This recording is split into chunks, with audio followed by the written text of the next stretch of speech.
मैं नीता मिश्रा कक्षा 12 के विद्यार्थियों को हिंदी विषय के काव्य खंड से पाठ नौका विहार पढ़ा रही हूँ, जो कविवर सुमित्रा नंदन पंत द्वारा लिखा गया है। सुमित्रा नंदन पंत के विषय में थोड़ा जान लेते हैं।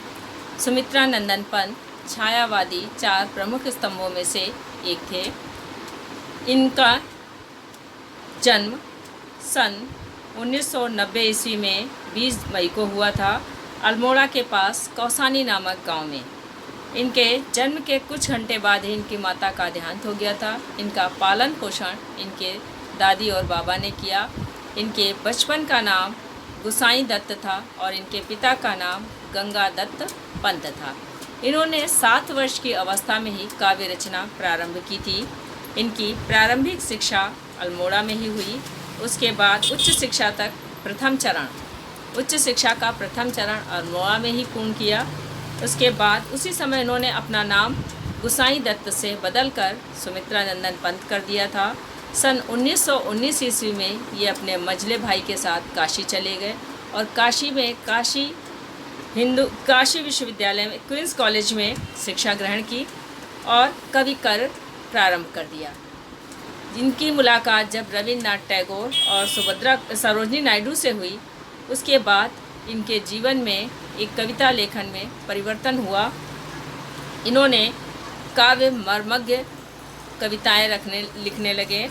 सन 1950 में सुमित्रा नंदन पंत ऑल इंडिया रेडियो के परामर्शदाता रहे और 1957 ईस्वी तक इसी पद पर कार्य करते रहे।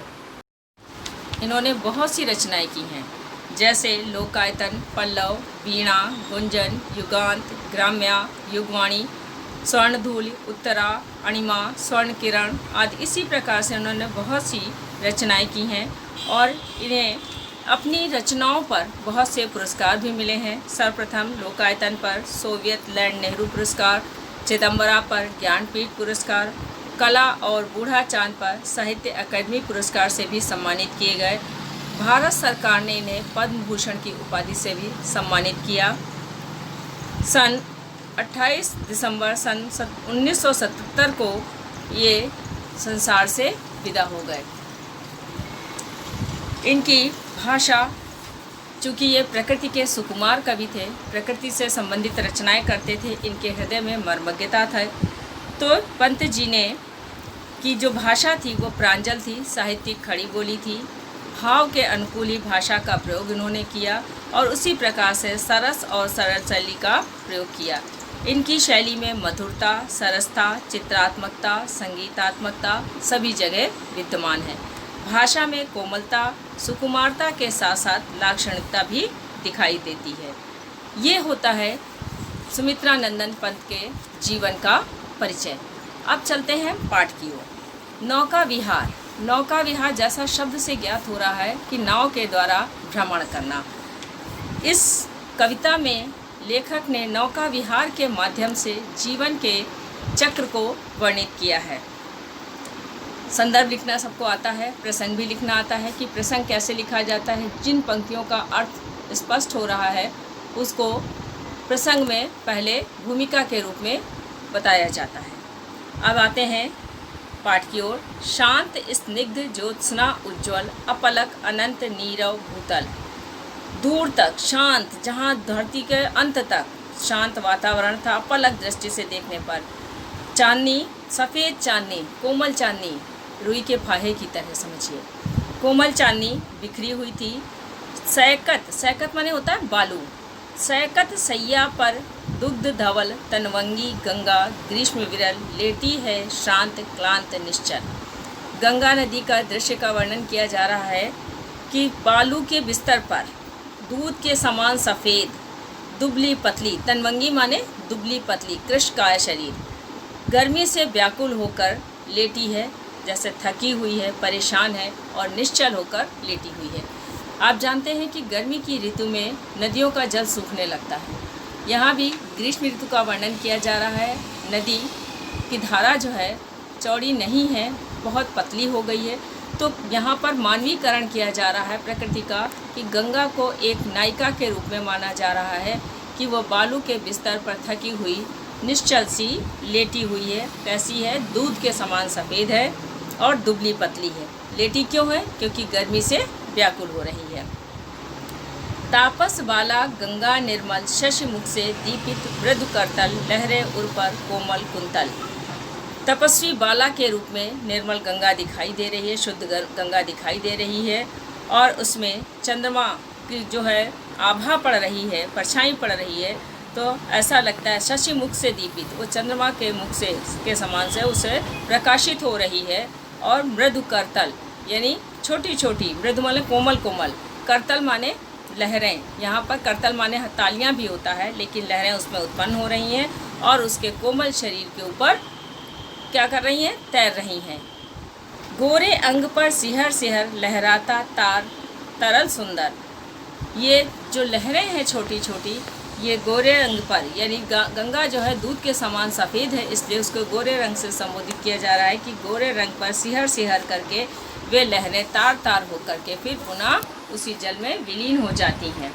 चंचल अंचल सा नीलांबर, और उसके आकाश की जो परछाई है वो जल में पड़ रही है। तो कवि ने कल्पना की है कि नीले अंबर के समान उसका जो आंचल है, पल्लू है, वो चंचल हो रहा है। यानी मंद मंद कभी कभी हवा चल जाती है, हवा चलने से लहरें उत्पन्न होती हैं और जो जल में परछाई पड़ रही है वो परछाई भी हिल जाती है। तो कवि ने उसे जो परछाई हिलना है वो कवि ने कल्पना की है कि वो उसका आंचल हवा से हल्का हल्का लहरा जा रहा है। साड़ी की सिकुड़न सी जिस पर शश की रेशमी विभा से भर सिमटी है वर्तुल मृदुल लहर। गंगा में जब लहरें उत्पन्न हो रही हैं तो कवि की कल्पना है कि उसने जो साड़ी पहनी है वो लहरें उस सिकुड़न के समान है। जैसे साड़ी पहनी जाती, प्लेटें डाली जाती हैं, तो वो सिकुड़न के समान उस साड़ी पर दिखाई देती हैं। और चंद्रमा की रेशमी कांति से, विभा माने प्रकाश या कांति, कांति से भर उठती हैं और उसमें वर्तुल, जो वर्तुल माने टेढ़ी मेढ़ी कोमल कोमल लहरें सिमट जाती हैं। अगला देखिए, चांदनी का प्रथम प्रहर, रात का पहला पहर था। हम दिन और रात को 8 पहर में बांटते हैं, दिन के 4 पहर और रात के 4 पहर। तो रात का पहला पहर था, यानी 6 से 9 के बीच का समय। हम चले नाव लेकर सत्वर, कवि कहता है हम नाव को लेकर के, सत्वर माने तुरंत, हम नाव को लेकर के तुरंत चल देते हैं। सिकता की सस्मित सीपी पर मोती की ज्योत्सना रही विचर। सिकता बालू के ऊपर जो सीपी दिखाई देती है, आप लोगों ने देखा होगा बालू में सीपी होते हैं, घोंगे होते हैं। तो सीपी जो है वो रात के प्रकाश में चंद्रमा के चमक रही है मोती के समान। तो बालू की जो मोती है, बालू की जो सीपी है वो मोती के समान चमक रही है, उसका प्रकाश, ज्योत्सना माने प्रकाश, बिखर रहा है। और ऐसे सुंदर वातावरण में लो पाले चढ़ी उठा लंगर, हम लोगों ने अपनी नौकाओं की पालें चढ़ा ली। पाले कहते हैं जो दिशा में हवा काटने के लिए एक पर्दा सा लगा होता, तिकोना आप लोगों ने देखा होगा, उसे पाल कहते हैं। तो पालें चढ़ा दी क्योंकि हवा को काटना था। और लंगर माने समूह, पूरा का पूरा समूह उस नौका विहार के लिए तुरंत चल देता है। मृदु मंद मंद मंथर मंथर लघु तरणि हंसनी सी सुंदर। उपमा अलंकार है, हंसनी सी समानता दर्शाई जा रही है। और मंद मंद में पुनरुक्ति प्रकाश है क्योंकि दोनों का अर्थ एक ही हो रहा। मंथर मंथर में भी पुनरुक्ति प्रकाश है। तो क्या कह रहे हैं कि कोमल कोमल, मंद मंद, मंथर मंथर, धीमी धीमी गति से छोटी छोटी नौकाएं, लघु माने छोटी, तरणि माने नौका, छोटी छोटी नौकाएं जो है जल में हंसनी के समान तैर रही हैं। तिर रही खोल पालों के पर, कैसे तैर रही हैं? जैसे वे अपने पंखों को खोल करके वो जल में तैर रही हूँ, वैसे ही नौकाएं जल में तैर रही हैं। निश्चल जल के शुचि दर्पण पर बिंबित हो रजत पुलिन निर्भर। निश्चल मतलब शांत जल के शुद्ध, शुचि माने पवित्र, शुद्ध दर्पण पर जिस पे कोई धूल मिट्टी ना हो, साफ दर्पण कहते हैं शीशा जिसमें हम लोग मुख देखते हैं। तो उस मुख जैसे देखने वाले शीशे की तरह बिल्कुल साफ दिखाई दे रही थी। और उसमें रजत पुलिन, रजत चंद्रमा से चमकीला जो किनारा था वो किनारा उसमें प्रतिबिंबित हो रहा था, यानी जो दोनों किनारे हैं उनकी परछाई उस नदी में पड़ रही थी। और दोहरे ऊंचे लगते क्षण भर, परछाई हमेशा दुगनी बड़ी दिखाई देती है, जल में भी वो परछाई उनसे दुगनी बड़ी दिखाई दे रही, यानी वास्तविकता से दुगनी बड़ी दिखाई दे रही थी। काला काकर का राजभवन सोया जल में निश्चिंत प्रमन, पलकों पर वैभव स्वप्न सघन। काला काकर इलाहाबाद का दृश्य है। काला काकर है, वहाँ पर राजभवन यानी संपूर्ण राजभवन जो है निश्चिंत होकर के गहरी नींद में सोया हुआ था, अपनी आँखों पर बहुत सारे सपनों को संजोए हुए है। यानी हर व्यक्ति वहाँ पर अपनी निद्रा में लिप्त हो रहा था। ऐसा सुंदर और शांत वातावरण वहाँ का था। पलकों नौका से उठती जल हिलोर, नौका जब पानी में चलती है तो पानी हिल जाता है। शांत जल था, वो नौका के चलने से जब पानी को काटती है नौका तो वो जल हिल जाता है, हिलोरे लेने लगता है, लहरें उठने लगती हैं। हिल पड़ते नभ के ओर छोर, और इस प्रकार से नौका के जल में विचरण करने से, घूमने से, बढ़ने से आगे जो जल का ओर छोर था, अंत तक, जहाँ से शुरू और अंत तक पूरा का पूरा जल हिल जाता था। विस्फारित नेत्रों से, नैनों से निश्चल कुछ खोज रहे चल तारक दल। ऐसा लगता था कि जैसे खुली खुली आँखों से, आंखें फाड़ फाड़ करके, विस्फारित आश्चर्यजनक आंखें फाड़ करके, आश्चर्य से परिपूर्ण होकर के अपनी आँखों को खोल करके निश्चल रूप से, निश्चल यानी इस पवित्रता से ऐसा लग रहा है कि जो तारक दल था, जो तैरने वाला दल था, उस जल के अंदर कुछ खोज रहा है। और कैसे खोज रहा है? ज्योतित कर नभ का अंतस्थल, आकाश का प्रकाश जो था वो उसका अंतस्थल को यानी हृदय को खोल करके उसमें अंदर से कुछ खोज सा रहा है। लघु दीपों को चंचल अंचल की ओट किए अविरल फिरती लहरें लुक छिप पल पल। जो छोटे छोटे दीप जलते हुए दिखाई दे रहे। दीप कौन से थे? आकाश का जो तारे और चंद्रमा है, ये दीप के रूप में जल में दिखाई दे रहे हैं। तो कवि की कल्पना है कि जो छोटे छोटे दीप जल है वो भी चंचल हो जाते हैं और लहरों के उत्पन्न होने से वो छिप जाते हैं। तो कवि ने कल्पना की है कि गंगा नदी अपने आंचल की ओट में उन दीपों को छुपा लेती है, फिरती लहरें, और फिर लहरें धीरे धीरे समाप्त हो जाती हैं, तो फिर वो लुक छिप करके बाहर दिखाई देने लगते हैं। यानी कवि की ये कल्पना है कि वो नायिका अपने आंचल में उन दीपों को छुपा लेना चाहती है, लेकिन वे चंचल दीप जो हैं वो लहरों की छाया से बाहर निकल आते हैं रह रह कर। सामने शुक्र की छवि झलमल, पैरती परी सी जल में कल, रुपहले कचों में हो ओझल। सामने यानी जिस दिशा में वो जा रहे हैं, अब इससे आप अनुमान लगा सकते हैं वो किस दिशा में जा रहे हैं अपनी नौका को लेकर के। यानी वो पश्चिम दिशा की ओर बढ़ रहे हैं, पूर्व से पश्चिम दिशा की ओर बढ़े। शुक्र तारा जो होता है वो संध्या समय पश्चिम दिशा में दिखाई देता है, सबसे पहला तारा वही चमकता हुआ दिखाई देता है। उसकी छवि जो है झिलमिला रही है, ऐसा लगता है कि कोई नदी में कोई परी तैर रही है।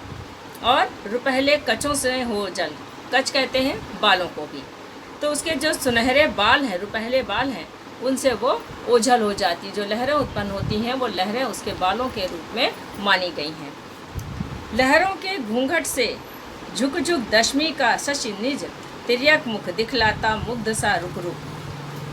फिर देखिए इसमें उपमालंकार है मुग्धा सा, कि लहरों का जो आंचल है, जो घूंघट है, उसके अंदर से चंद्रमा का जो प्रतिबिंब आकाश का जल में पड़ रहा है वो तिरछा दिखाई दे रहा। कहने का तात्पर्य ये है कि आज दशमी का दिन है, क्योंकि ना चंद्रमा पूरा है और ना चंद्रमा आधा है। तो कवि ने कल्पना की है कि चंद्रमा जो है वो अपनी जो छाया है, उस छाया जो जल में पड़ रही है वो गंगा नदी का मुख है, जिसको उसने लहरों से ढक रखा है। जैसे गांव में औरतें चलती हैं वो आधा घूंघट उठाती हैं और चुपके देखती हैं, ठीक उसी प्रकार से गंगा नदी भी अपने लहरों को घूंघट उठा करके अपने तिरछे मुख से कुछ देखती सी प्रतीत होती है। और जब पहुंची चपला बीच धार, और जब नाव बीचों बीच धार में पहुंच गई तो छिप गया चांदनी का कगार। तो चंद्रमा का जो प्रकाश था वो सारा का सारा छुप गया। दूर बाहों से दूरस्थ तीर धारा का कृष्ण कोमल शरीर आलिंगन करने को अधीर।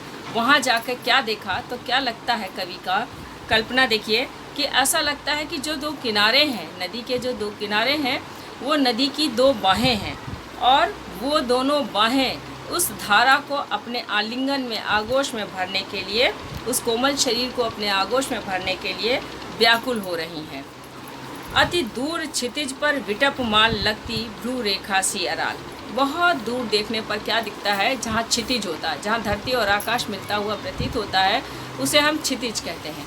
तो जब हम देखते हैं किसी मैदानी क्षेत्रों में या किसी जलीय स्थान पर देखते हैं तो हम क्या देखते हैं कि धरती और आकाश मिलता हुआ दिखाई देता है और जो पेड़ पौधे होते हैं एक सीधी रेखा में दिखाई देते हैं। तो कवि ने कल्पना की कि अत्यंत दूर क्षितिज के पार बिल्कुल जहाँ धरती और आकाश मिलते हुए दिखाई देते हैं, वहाँ वृक्षों की जो पंक्तियाँ हैं वो एक सीधी रेखा के रूप में, पर्वत के रूप में दूर तक दिखाई देती हैं। अपलक नभ नील नयन विशाल, आंखें जहाँ तक देख सकती थी आकाश को, वहाँ तक अपलक वही दिखाई दे रहा था, विशाल रूप में वही सब कुछ फैला हुआ था। माँ के उर पर शिशु सा समीप सोया धारा में एक द्वीप। माँ के छाती पर एक शिशु सोया हुआ सा प्रतीत हो रहा है। कौन है सोया? एक द्वीप, क्योंकि नदियों में द्वीप भी होते हैं।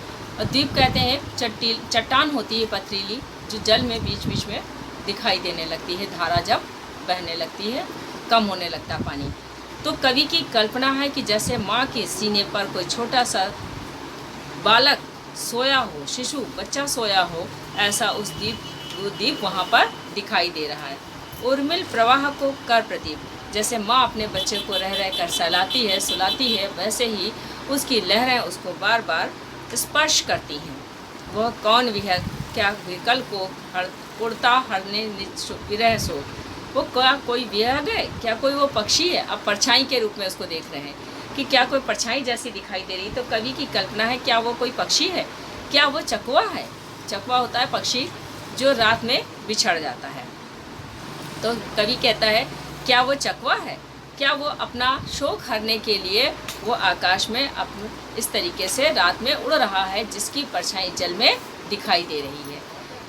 उसके बाद छाया कोकी को विरोध पतवार घुमा अप्रतन भार। उस कोकी की छाया को देख करके हम लोगों ने पतवार को, प्रतन माने बहुत अधिक प्रयास लगाना, दुगना उत्साह से, दुगने प्रयास से, बल से हम लोगों ने पतवार को घुमा करके नदी को नाव को घुमाया। तब जा करके नौका घूमी विपरीत धार, तब नौका जा करके उल्टी धारा में घूम पाई। डांडों के चल करतल पसार, अब उसमें आप जानते हैं जो पतवार होती है, डंडे होते हैं, उसमें आगे एक लकड़ी का चौकोर टुकड़ा लगा होता है। तो कवि की कल्पना है कि वो डांडों के हाथ हैं, हथेलियां हैं, वो करतल पसार करके हाथों को फैला फैला करके उस जल को उछालती है।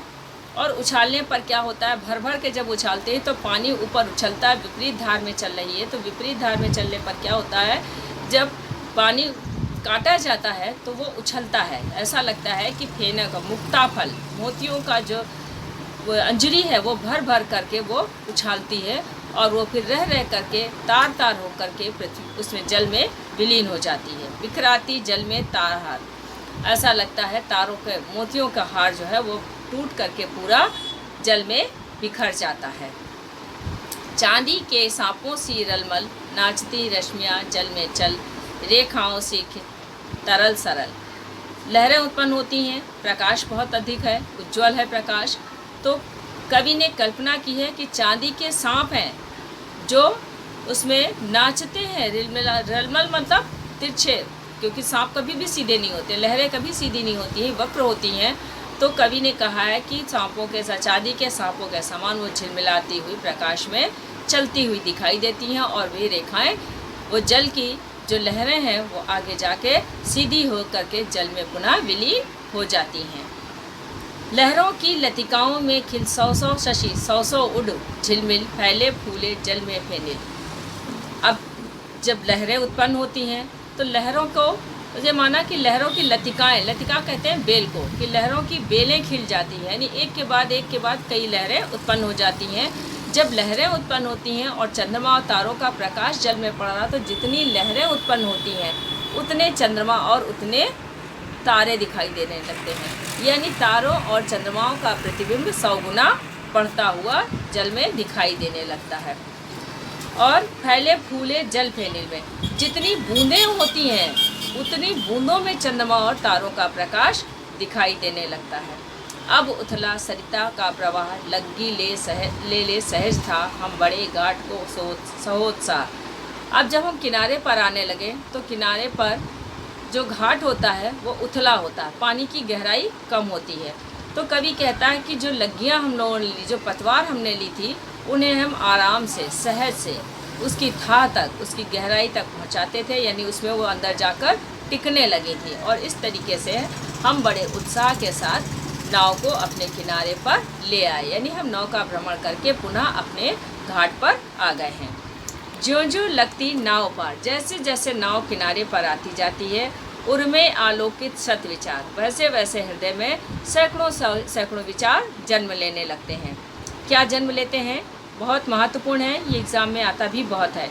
इस धारा सा ही जग का क्रम, कि जैसे ये धारा है नदी की, वैसे ही संसार का क्रम चलता है। कैसे चलता है अभी देखेंगे आगे। शाश्वत इस जीवन का उद्गम, शाश्वत कभी नष्ट ना होने वाला है। ये जीवन जो है हमेशा चलता रहने वाला है। ये उत्पन्न होता है, फिर मिट जाता है, फिर उत्पन्न होता है, यानी एक जीव नष्ट होता है और दूसरा उत्पन्न हो जाता है। ये क्रम हमेशा चलता रहता है, लहरों की तरह कि एक लहर उत्पन्न होती है, जाके जल में विलीन होती है और पुनः दूसरी उत्पन्न हो जाती है। यानी जिस प्रकार से धाराओं का क्रम नदी में चलता रहता है, वैसे ही जीव की जो प्रक्रिया है जीवन की, वो लगातार चलती रहती है। शाश्वत है गति, शाश्वत संगम, ये इसकी गति शाश्वत है, यानी निरंतर चलने वाली है, कभी भी समाप्त होने वाली नहीं है। और इसका मिलन भी शाश्वत है, यानी जीव की उत्पत्ति भी एक निश्चित रूप में होती है और उसका अंत भी होता है, लेकिन ये क्रम लगातार चलता रहता है, इसलिए ये शाश्वत है, कभी नष्ट न होने वाला है। शाश्वत नभ का नीला विकास, आकाश का फैला हुआ जो नीला रंग है, ये भी हमेशा रहने वाला है, शाश्वत है, कभी नष्ट ना होने वाला है। शाश्वत शशि का ये रजत हास, और ये चंद्रमा का जो प्रकाश है, ये सुंदरता का भरा प्रकाश है, ये मुस्कुराहट है, ये भी चिरकाल तक रहने वाली है, कभी नष्ट ना होने वाली है। शाश्वत लघु लहरों का विलास, और ये लहरों का जो उत्पन्न होना है, ये लगातार होते रहना है, यानी ये भी कभी नष्ट ना होने वाला है। हे जग जीवन के कर्णधार, चिर जन्म मरण के आर पार, शाश्वत नौका जीवन नौका विहार। कवि इस नौका विहार के माध्यम से क्या बता रहा है? सबसे महत्वपूर्ण बात यह है, कवि परमात्मा को संबोधित करता है, कहता है, हे संसार के जीवन के रखवाले, कर्णधार माने रखवाले, तुम अनंत हो, चिर हो, जन्म मरण से आर पार हो, यानी ना तुम्हारी मृत्यु होती है ना तुम्हारा जन्म होता है, यानी जन्म और मृत्यु से तुम बहुत दूर हो। लेकिन ये जो जीवन नौका है, इसका विहार शाश्वत है, ये निरंतर चलने वाला है और कभी नष्ट ना होने वाला है। मैं भूल गया अस्तित्व ज्ञान, मैं अपने अस्तित्व का, वास्तविकता को मैं भूल गया था, मुझे मेरा ज्ञान समाप्त हो गया था, लेकिन जीवन का ये शाश्वत प्रमाण, ये मुझे जीवन का शाश्वत प्रमाण आज मुझे मिल गया है। करता मुझको अमृत दान, ये मुझे अमरता का दान देता है। कैसे देता है? नौका विहार करने के बाद मुझे ये पता चला कि जिस प्रकार से नौका विहार करने के लिए हम नदी के बीच गए, ऐसे ही जीव जन्म लेकर के संसार में अपना जीवन यापन करता है और पुनः लौट करके उसी परमात्मा में विलीन हो जाता है। ये अमृतता का ज्ञान मुझे प्राप्त हो गया है। अब इसमें आपको करना क्या है, हम आपको बताएं। इसमें आपका आता है, एक पैराग्राफ दे दिया जाता है जिसमें आपको पाठ का नाम, राइटर का नाम और या संदर्भ पूछा जाता है। 5 क्वेश्चन आते हैं। पहला क्वेश्चन इस तरीके से होता है। दूसरा क्वेश्चन होता है रेखांकित अंश की व्याख्या करनी होती है। 2 लाइनें 3 लाइनें अंडरलाइन होती हैं, उनको आपका अर्थ लिखना होता है। उसके बाद उसी पैराग्राफ से संबंधित प्रश्न होते हैं। उन प्रश्नों में जैसे पूछ लिया गया भाषा क्या है, इसमें कौन सा अलंकार है, ये आपसे पूछा जा सकता है, या आपसे ये पूछ लिया जाए कि इसमें कवि क्या कहना चाहता है। तो इस तरीके से ये प्रश्न आते हैं। इन प्रश्नों को आपको खंड के हिसाब से, उस पैराग्राफ के हिसाब से करना है। कुछ खंड हम आपको दिए दे रहे हैं, वो आप अपनी कॉपी में करेंगे और इस तरीके से चैप्टर आपका पूरा हो जाता है।